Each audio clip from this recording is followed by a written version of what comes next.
Daffodils are one of those classic signs of spring when you know that your garden is going to wake up after its long winter rest. Here at Stourhead we grow thousands of daffodils. In our landscape garden we have many wild daffodils, often referred to by the old-fashioned name of the Lent lily. In our more gardened areas we have cultivated daffodils.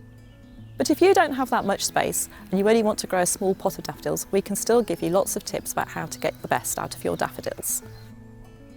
Lots of people like to grow daffodils in grass because it looks natural.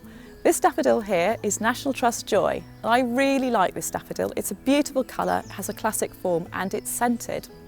When you see daffodils like this in flower, you know that they're forming next year's flower in the bulb. It's a really good time to feed them, and you can buy a well-balanced fertiliser from the garden centre and just scatter it round like you're feeding chickens. As daffodils start to die back, they can look a bit scruffy, and it's very tempting to want to take a lawnmower out and tidy up.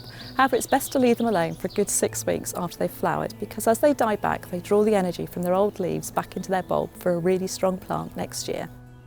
Bulbs planted in pots can be irresistible to squirrels. They just find them and they pull them out.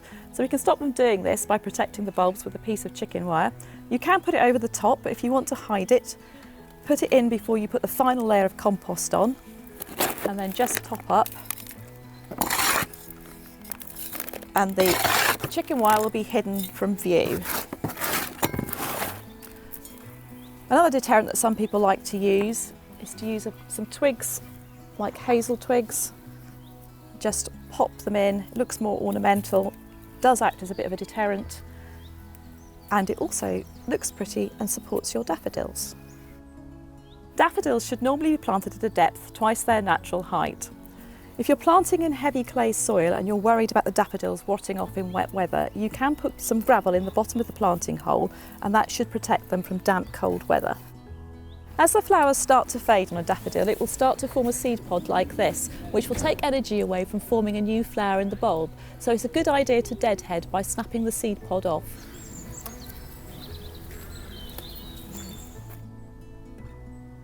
You can buy plants, bulbs and seeds at our National Trust shops or your local garden centre. But even if you're not planning on growing anything, do take some time out and go and visit a garden near you.